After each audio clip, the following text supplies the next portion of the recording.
Hello, and welcome to episode 7 of the Panoptic Gamers podcast. On today's episode, we're joined by Jon Pasquino, or as we like to call him, Squino.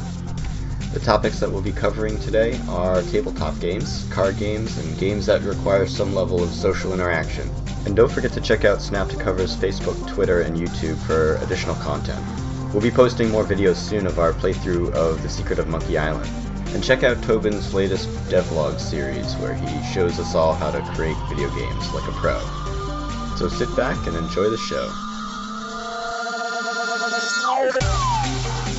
Cool. Well, Squino, thanks for joining us today on our podcast. Hey, no problem. Yeah, it's good to have you on. So I wanted to talk about board games and card games and all those kind of fun games where we all rage at each other. Naturally. Just rage. Yeah. So Vero, do you want to kick this off by telling us some of the games that you love and hate? Well, I mean, like, we're talking about tabletops and all that, so, I mean, you can always start with, it's like, we're doing kind of like these social games. So, the ones that really provoke a response into people are kind of like the ones that I really find great to play. So you have the Resistance, one of my favorites. You just learn to hate your friends, pretty much. You just have to. It's like a game where you're sitting there and you're wondering if these people are going to lie to you. And I guess I should preface that the game is to find out who is the spy by going on missions with each other and seeing if they're gonna fail it or pass it anonymously. Yeah. I don't think I'm doing a good job of explaining it. Well, I mean, essentially the stages of the game are team selection, team selection, team vote on the selection, then the mission goes through, or the mission selection. And actually there's a method of gameplay in the rulebook where you can choose which mission. The leader can choose which mission to play. It doesn't have to go in a row. So you could technically play with like the last mission first, and then the ones that take up the most player base can go first, so you can kind of see who might be on the spy teams and stuff like that. Mm-hmm. It's so there's a lot of interesting gameplay aspects to the rules, and they definitely allow a lot more than I originally thought it did. So yeah, there's some extra rules that you can, like house rules that you can add to the game. I didn't know that. Yeah, because I read up on the rules because I wanted to see, because mine came with an expansion, and I wanted to see how the expansion plays out, because normally I don't want to play with the expansion because it just adds more frustration to the game, and I feel like it wouldn't be as great as just vanilla game, but I think it does. I think it adds some extra oomph to it. And there's actually two other expansions to the Resistance that I kind of want to try out. I think it's called, what is it called? I don't remember what they're called. I have to look it up. But yeah, there's two other expansions which I'm interested in. So it should be fun. Cool. Yeah, and so once the teams are selected, the teams are, they vote on the teams whether they are a valid team, and if not, then it goes around the board to the next person to select the team again. And it kind of rinse and repeats until the mission starts, and then once the mission goes through, then each of the members of the team get to have these two cards. One is a success card and one is a fail card. And so when those cards are dealt, what has to happen is each member on that team has to determine has to decide whether the mission is going to succeed or fail. And the key thing here is that the spies that are I think, what is it? There's a certain ratio of spies to Resistance members. Yeah, you always have a majority of Resistance members, and you have a minority of spies. Two spies, four Resistance members, and if you have seven Resistance players, then it's 5 Resistance members and 2 spies. If you have 8, it's 3 spies, and then 5 resistance members, and it'll increase every 2. The spies increase every 2 people after that point. And some of the bigger parties, if you have a lot more people, then some of the missions will require 2 fail cards. If at least, on most missions, if 1 fail card is presented for the mission, then the entire mission fails, and the score goes to the spies. So in some cases, when you have a lot of people that are on a team, it requires 2 instead of 1, which is a little bit of a game balancing mechanic, I guess. But yeah, so the game is really, I like the game because it's really balanced very well, and it allows for a lot of customization because you can play with multiple people, different size parties of people, but you still have that, that feel of going on a mission, and like there's a lot of story behind it, which is also pretty neat. Mm-hmm. Yeah, it's really emotionally investing too. I mean, you really start to get theories. You think, I think Jeff is the spy, and you get that burn into your head, and you have to prove it to the others, and I don't know. It's emotionally investing, but luckily it's got short turnaround, so it's not like, you don't get too upset about it. That's true. That's actually one of the other reasons why I like it so much, because the games are pretty short. Yeah, I as we get older, I find that a lot of people roll their eyes towards games because like, oh, I have to sit down and learn the rules. And you're like, no, you don't. Just bear with me for 5 minutes and we can get through this game, and you can know how to play it. And because the rules are a simple subset of basically of human interaction. And what really makes a game fun is not the rules, it's the fact that you're dealing with a human being and that you have to talk and read people, and it's just like you want to figure them out. You want to know who's lying. You're looking for tells like poker. Yeah, absolutely. And it's not even just that though, because the spies can attempt to pin things on other people, so it adds just more depth to the game because of that that sort of blame game almost. It leaves the table. Basically, the rules are set in such a way where you have like a no holds bar. You can say anything you want. Mm-hmm.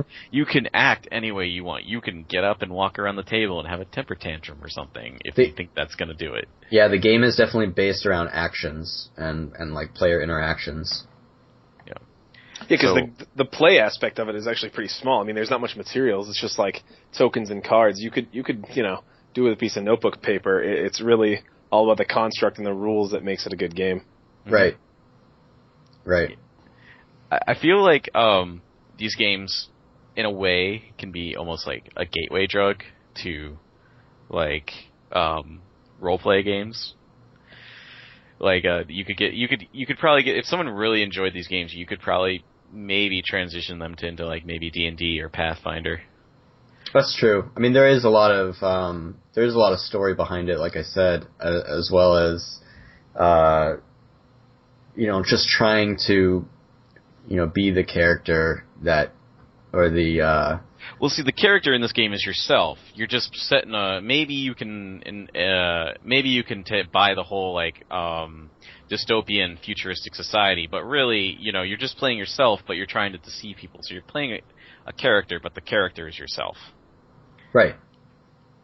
But you're still role playing the extra, those little extras too. Sure.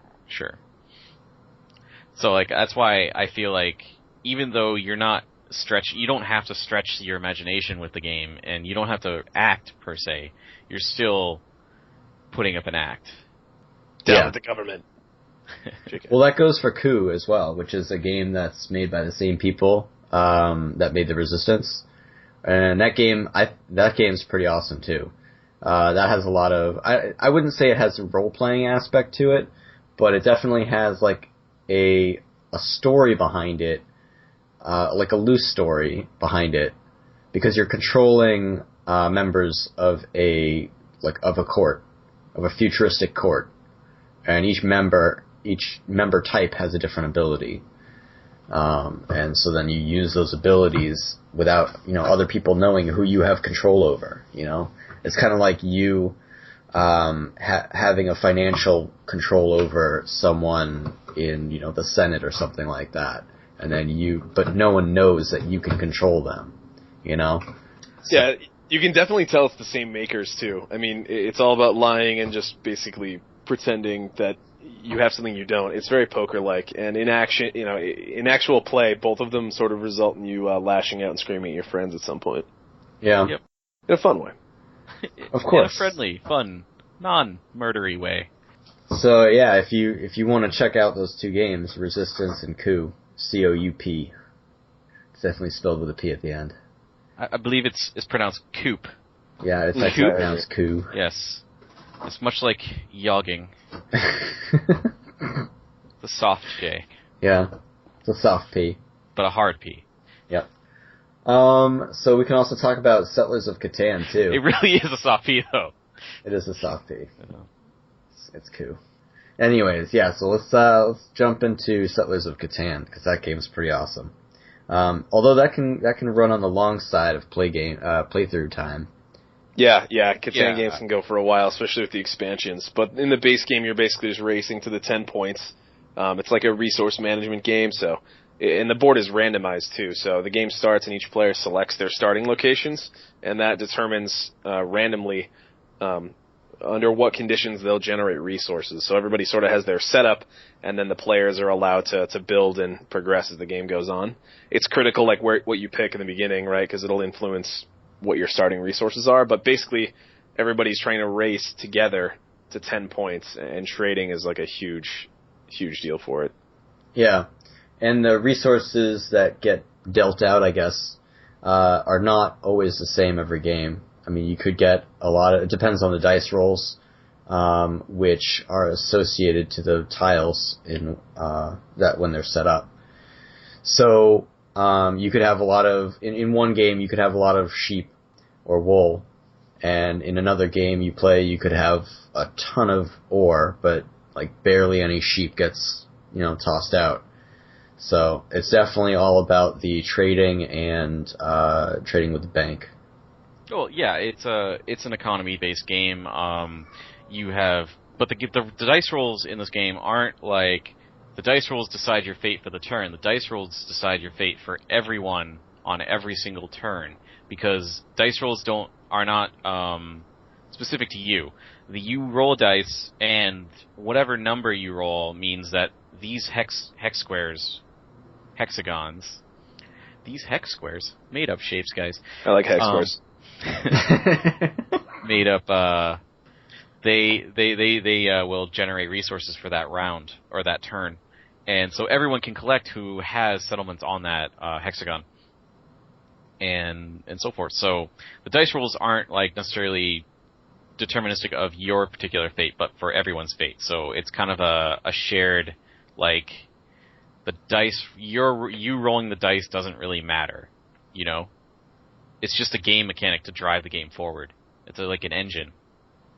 Except when you roll a 7 and get the pirate, or whatever his name is. The robber. Yeah. Well, that's also part of the game. Like, it also brings up it does affect everyone, though, because if you have 7 resources or more, then you have to drop half your resources. So it still is an overall effect of the game. It prevents people from hoarding resources. Right, but it allows you to screw other players in that they won't be allowed to collect from any given hex square, as you so aptly put it. Okay, I will admit that particular dice it's hex square now has a small effect on your particular fate. Yes. It also means, like, wherever you put that robber, you become enemies with, because they hate you. Because that's true.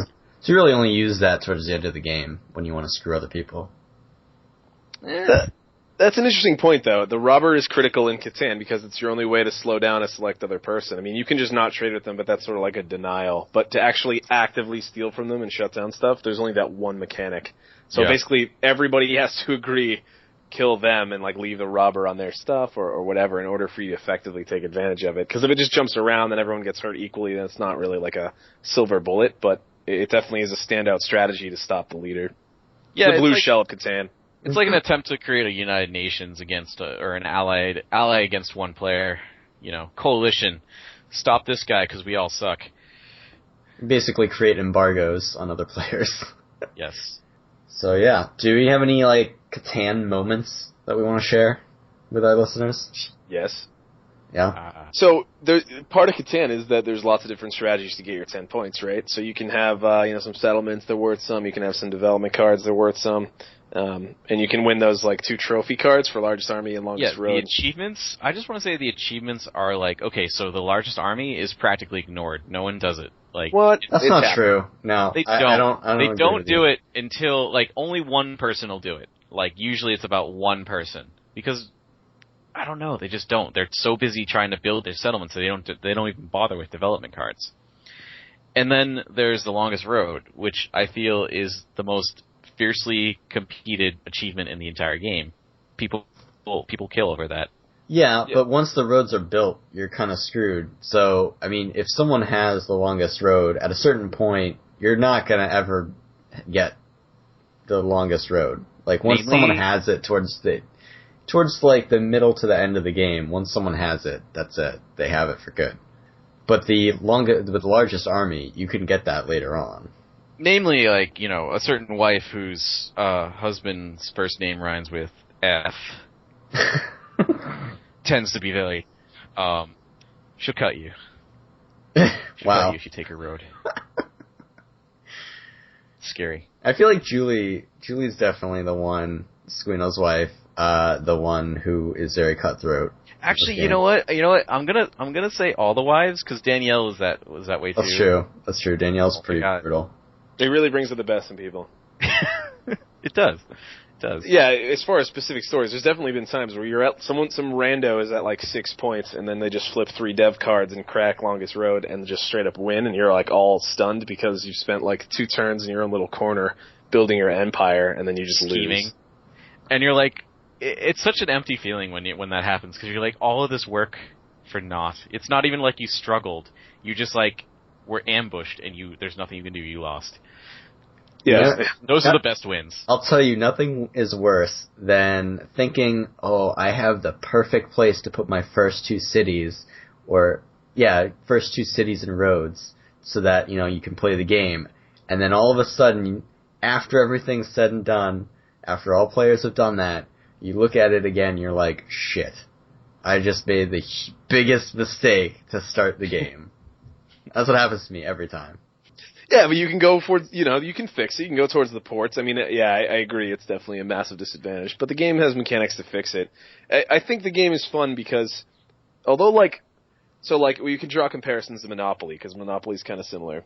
In Monopoly, well, I would argue it is, right? You roll dice, you land on stuff, you buy it. But in Monopoly, it's you need to kill everybody else. They need to run out of money, they need to land on your stuff, and they have to give you all of their dollar bills.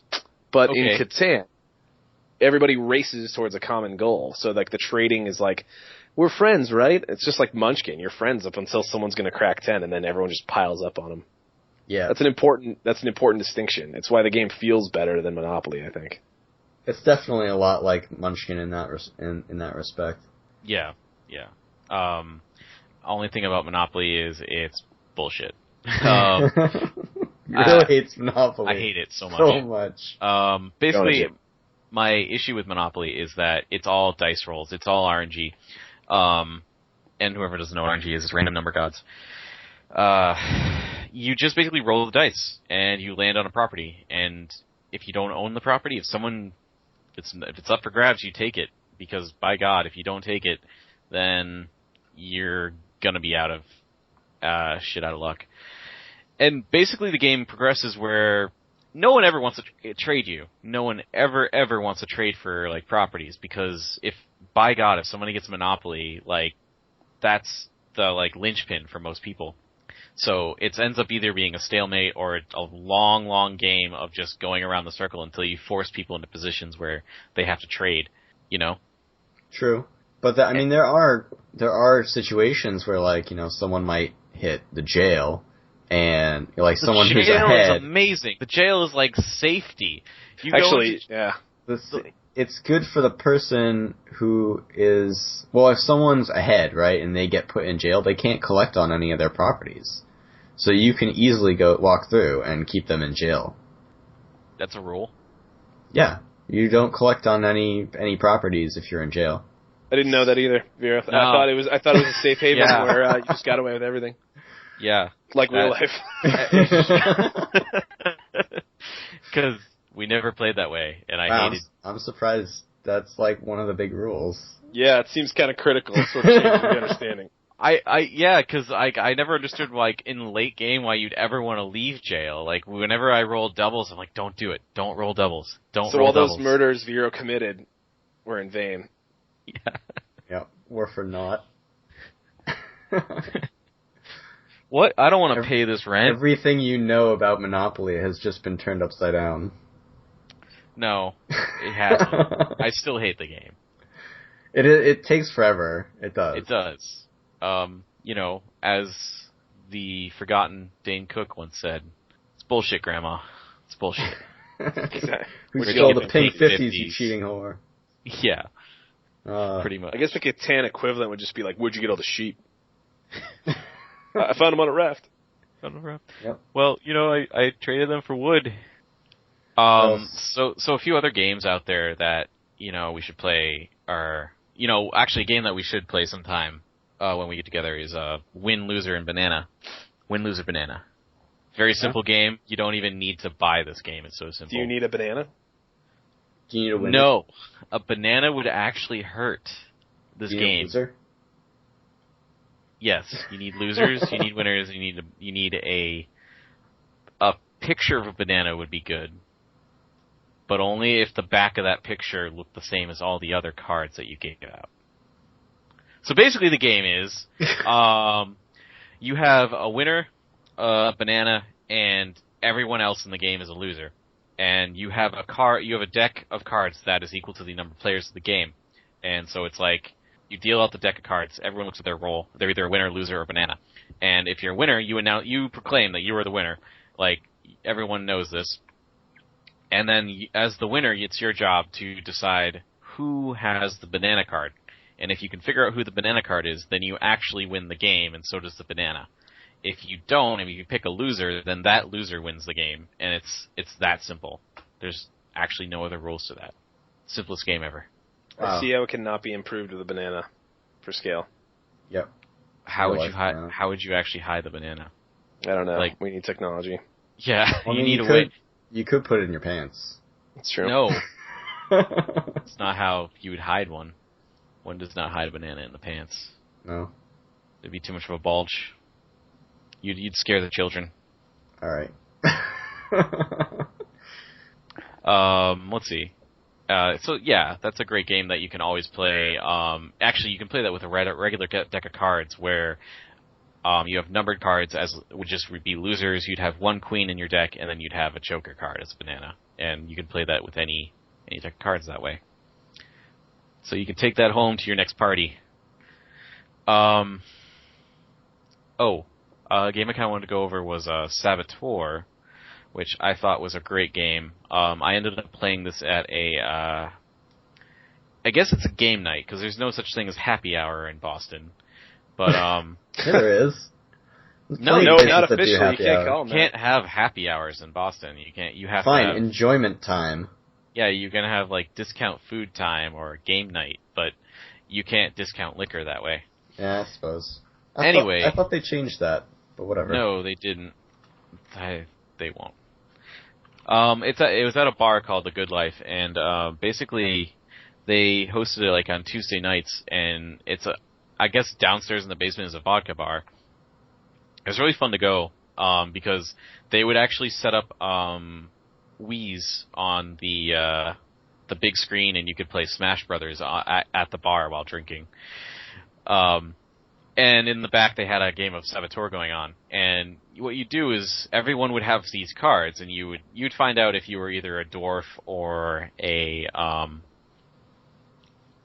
Saboteur. And basically, you put down three gold cards, which are basically they're like treasure chests, and one of those chests has gold in them, and the other two don't. They're decoys. And so you have these actions where you can play this action card that maybe you can look at one of the chests, and only you can look at it, and then you can tell people what it is. But you might be a saboteur, and they might be guiding them towards the wrong card or the wrong chest. And basically, you have to play until everyone runs out of cards, or it's impossible to create a path. So, you basically have these grid of cards. Basically, there's 3 by 7, and you lay down cards, and they create paths, and you have to kind of make your way towards one of those goal cards as a team. And there's going to be saboteurs amongst you who are going to try to stop you, but be sneaky about it, because once you figure out who the saboteur is, people are gonna play down cards that are gonna stop you from playing, which will make it so that they can get to the gold without you interfering. So how do who wins the gold in the center? How is that determined? So, what happens is, if all the dwarves make it to the gold, then at the end of the round, everyone gets a gold card, and that's your point, and then you play another round. Wait, is there a board involved, or is it just cards? It's just cards, but they're laid out in a 3 by 7 grid. Oh, okay. And the cards will create paths, basically. Okay. Sort of like a little bit it's laid out in a way of you would do it like Carcassonne, where they're almost the cards kind of act like tiles. Like Dragon Quest? Or No. No. It's more like, have you ever played Carcassonne? Yeah. Where you have these tiles and that creates the map, kind of thing. Okay.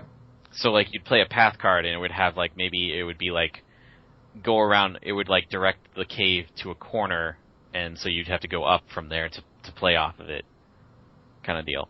Okay. So yeah, and it's a 3 by 7 grid. So you basically just kind of try to build a path, and the saboteur will try to make it impossible for you to do such a thing. I see. And if the saboteurs win, then they get a gold, and nobody else gets gold for that round. And whoever wins the most gold at the end of the rounds, however many rounds you go, wins the game. How long are the rounds? I would say they last about 5 to 10 minutes. They weren't that long. Okay. Do you have the game? Yeah, where'd you play it? I played it at this place, at this bar called Good Life, like I said earlier. Right. It was pretty good. Do you have a copy of it? I don't have a copy. You should get a copy of it. Yeah. I mean, yeah, I want to get a copy of it. I want to get a copy of this, and there's so many games I want to get copies of, but when it comes down to it, we don't play games a lot, in person, Yeah. So I have a hard time justifying the expense sometimes. We gotta talk about the Coup game that we played the other day, Squino. Oh yeah. Was I involved in this game? No. Okay. So we watched football, and then we played some games afterwards. But it was mainly a football thing, but then we played games afterwards. Man. Yeah. Wasn't even there, and I don't even care about football. I'm not even part of this conversation. Well, so you can let's see what your assessment is of what happened. Okay. Okay. So when we played Coup, let's see. I mean, there were many instances of screwing people over, but I think my favorite was when I assassinated Squino. He didn't believe me, or no, he blocked it. He attempted to block the assassination. So I said, okay, then prove it. So he went to prove his failure, or his blocking, but didn't have anything to block with, so he got killed off. He had 2 cards. Did you have 2 cards, Squino? Yeah, I think so. So he lost an influence. So you lost influence, and then you lost a second influence for the attack going through. Yeah, I got Coup one-shotted. Oh, right. That wasn't my proudest moment. So then, after the game ended, I didn't win it, but after the game ended, after I was out, which was actually shortly after, I revealed my card, and I didn't have an assassin.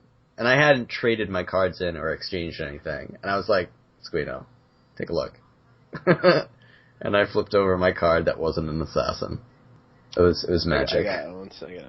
You felt happy about that? Yep. causing his suffering, and then you just wanted to rub it in his face. It's like getting a guy to fold like a flush just by sheer force of will. Yep. And we did play the expansion, which I have to say is fantastic. Yeah, that definitely adds a different element. Yeah. There's like teams and stuff to this one or something? Yeah. Yes. So that's go ahead. Go ahead. So it adds an extra character type, and it replaces the ambassador, and it's called the Inquisitor. And the Inquisitor, so instead of taking 2 cards to exchange, you can exchange 1 card. You take 1 card, you see what the best one, whatever one that you don't want, and then you put it back. So you can do that. Also, it blocks stealing, just like the ambassador, but there's an ability that the Inquisitor has to allow you to see one of the other person's cards. And so that can be a huge advantage if you know someone doesn't have something, especially if they only have 1 card left. So you can definitely use that to your advantage. And again, I mean, if you don't have the Inquisitor, you can still do the Inquisitor actions. It's just that you're risking one of your influence to do so. Also, there are teams, right? So you have, the Loyalists and the, what was the other one? Reformist, that's what it is. Oh, yeah. It's the Loyalist and Reformist. And so the game starts off by the person, either picking what they want, and then it flips back and forth, from one to the next. And so you can't attack anyone or do anything to any people that are on your team. So, but you can pay 2 coins to flip someone else's team affiliation, or you can flip 1 coin and flip your own. So it adds a little bit of depth to the game as far as teamwork and deception. Yeah, you can go and piss off a bunch of people, then flip teams, and you're untouchable. And that was definitely a strat. And the other one is if everybody's the same team, all bets are off, and it's a free for all. So, whereas Coup, if you're playing with 6 people, the first actions you take are generally random, right? Unless you have beef with someone, you really got to kill Jeff. Right. Then the teams sort of force some type of method to the madness. You have allies, but it can change. So it's definitely more fun for advanced players. Yeah, and there's an interesting dynamic when it comes down to only maybe 3 players left. When the team mechanic falls into place where everyone is on the same team, no one wants to risk flipping their card over to the other team, because then they become the target of the other 2 people, and you don't want that. So either you have to foot the bill for two coins to flip someone else over so that can take place, or you just have to let it slide. I mean, it's kind of a waste to do it at that point because you can just target them anyways. So I find that kind of interesting that even when there's 3 of the same team type, there's no point to flipping someone else over to the other team.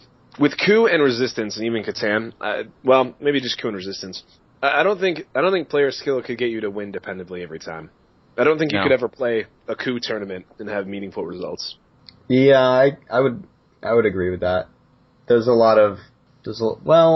don't know. I guess, why do you say that? Why you can't win on skill base alone? I don't know, I'm trying to articulate it, but... Okay, well, because lying is it's an imprecise art. But hold on. So poker, you can make a tournament out of poker, right? Right. But I don't think you could out of Coup, and I think it's because the politics are too volatile. I don't think if you play the game perfectly and lied with the most efficiency for the actions that gave you the greatest chance, I think the best Coup player and the worst Coup player only are a few points difference in terms of win percentage, and I think it would just be largely a crapshoot no matter what you did. I don't think you could get it to the level of poker. And other chance-based games with that. It's that bluffing aspect. Like poker, you can do tourneys. And, after many games, you'll determine a good poker player. But I think if you played hundreds of rounds of Coup, I still think the best and worst player wouldn't be too far apart. Well, you still can win without bluffing. Is that what you're talking about? Because I mean, like, I guess in poker, if you bluff, you're more likely to win. You kind of have to have that bluffing aspect to it. You do with Coup as well, I think, in order to be effective. You can't just get your 2 cards and then tell the truth the whole time. I don't think that'd be the most effective play. But that's what I'm saying is that, I mean, with the same, alright, with poker, you can play the game without bluffing. You won't get far, but you can. As long as everyone is not bluffing. Because pretty much if you bluff, you could just clean house, while other people are telling the truth. But that works the same with Coup. If most people are bluffing and one person is telling the truth, they're not going to last long. I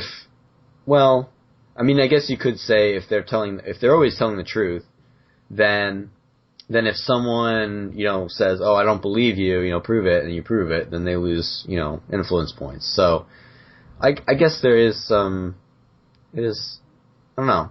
I feel like it could be very, tournament based. I don't know how to say that better. I don't think it can be very competitive because it's more of a game on. I don't think you could really make a competition out of this game without it's just too much bullshit that could happen. There's too many unknowns. It's not a skill based game. It's more of another type of game.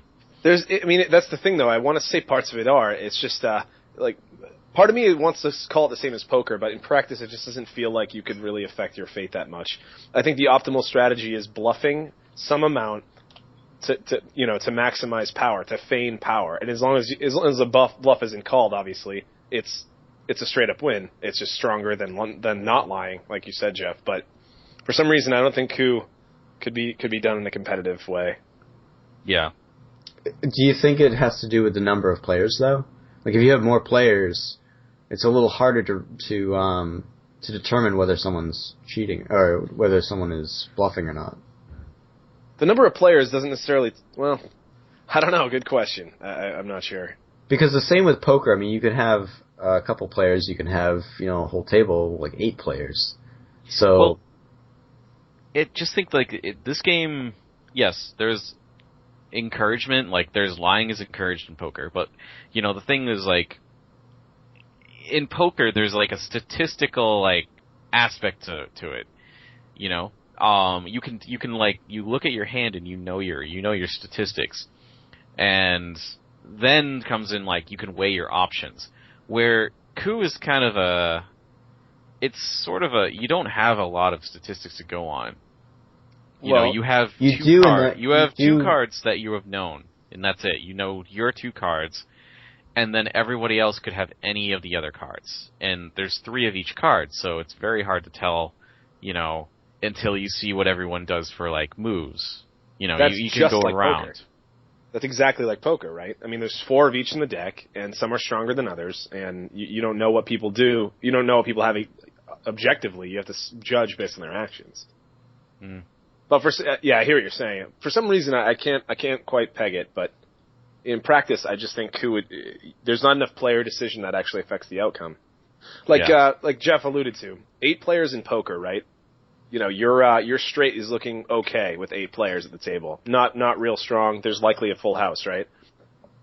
But that same straight with 2 people is almost a guaranteed winner. Coup is a similar thing where as the game degrades, different cards become stronger. Yeah. Especially since cards get revealed when people lose them. Yeah. So you could say, alright, well, he can't steal from me anymore because all the captains are out on the table. So, you could make some deductions. Yeah, sure, over time. But I mean, starting off the game is more of a crapshoot than anything else. True. You end up mostly trying to trust people because you just don't know, So you get everyone starting off with attacks, and then you're like, what the fuck? Well, someone's lying. Yes. And then you always end up picking the one who's telling the truth. And losing influence. It's cool. Yeah. Exactly. Yep. Let's see. Oh, I would love to end this podcast on a upcoming game that's coming out right now. that I'm finding particularly fun and exciting. It's Yeah. called Exploding Kittens. Yeah. This just came out on Kickstarter today, actually, and it has blown up. You've ever heard of the oatmeal, right? Yeah. Exploding Kittens is like by the artist who did the oatmeal, along with these two other game designers, Shane Small and Ellen Lee. Oh yeah, I saw this. And basically, Ellen Lee and Shane Small designed the game, and then the oatmeal guy did. I can never remember his name. Did the artwork for this? Yeah, Matthew Inman. That's it. He did the artwork for it. So naturally, his artwork's amazing, and everyone's just like, "I want this game because it's going to be amazing." Oh, it's a card game. Yeah, it's a card game, and it's basically like a game of Russian roulette, where everybody picks a card from the deck. It's your turn, you take a card, and that's all you do. And then if it's a kitten, it's an exploding kitten, then you're out of the game. But as you take cards will help you, like, avert yourself from drawing the deck, so that you don't pick a kitten that's exploding, or you might pick a card that's like diffuses a kitten bomb. This is like pretty amazing. Yeah, like via the laser pointer, you can diffuse a kitten, an exploding kitten, or kitten therapy, or catnip sandwiches. See the future. Feast upon a unicorn enchilada and gain its enchilada powers. Rub the belly of a picacorn. Wow. Yes. So, don a portable cheetah butt. Which skips your turn. All right. Yeah, so like it's gonna have some great humor in it, and the game mechanic seems relatively simple. So I think that would be a great game to get for myself. So I'm probably gonna back it. I think the craziest part, Vero, is absolutely the backing. It was posted today. It was posted today. They asked for $10,000, and as of right now, it's just under $1 million. Yeah, it is. It's just under $1 million. I'm like, holy crap! Like, I'm like thinking like the people who are making the game are just like, oh god. We're throwing money at the screen, and things are happening. And Matt Inman gets paid. How do we sell this bulk order? That's what I'm thinking. I love the card that says Taco Cat, and it's just a cat shaped like a taco saying, "I am a palindrome." It's true. It's a palindrome. That's pretty amazing. Yeah, I don't know what you can play cat cards, which are different from kittens. Cat cards activate special powers when played as multiples. I'm like, what does that mean? What special powers? You'll have to you'll have to get the game to. Oh, and if you if you back it for $35, you can get like the not safe for work additional pack, which is totally what I'm getting. If you're gonna get it, you might as well get one. Right? NSFW, man. You gotta get as close to Cards Against Humanity as possible. Apparently you can get 3 custom drawn cards. That's if you put $500 into this. Yeah. And they've already run out of that one. He'll basically lick the cards for you and send you his DNA. That's basically what he's saying. Matthew Ittman has licked this card. Yeah, it's pretty unreal. I just can't get over the sheer scale. I don't think I've ever seen one that had this little of a... I mean, there's been some real Kickstarter blowouts, but this one's just ridiculous. Yeah. Anything he does, people just toss money at. Yep. Yeah. I mean, the Tesla museum. Yeah, that's a good example. And then I love how he just like kind of pulls the guy from SpaceX, or the founder of Elon Musk. Yeah, that's it. Founder of Tesla. He's like, hey, your company's name is Tesla. You should totally throw money at this. You'll be popular. Wait, you're the oatmeal guy? I'm in. Yep. I feel like that's exactly how the conversation went too. Yeah. All right. Well, I think that about wraps it up. I think we talked about a lot of good things today. Yeah. So definitely check out snaptocover.com for the latest updates and content. And we'll keep talking about stuff on these podcasts, and just hopefully you guys will like it. Yeah, and if there's anything you guys want us to talk about, definitely post it in the comments or send us an email or tweet or something on Facebook. Next month is TempleCon, so we are hopefully we'll do something about conventions, maybe? Yeah, we could do that. I don't know. We'll definitely promote it, because there's a lot of game tournaments and stuff like that. It's all games. It's all games and steampunk. So, yep. Yeah. Cool. Well, thanks for listening, everyone, and have a good one.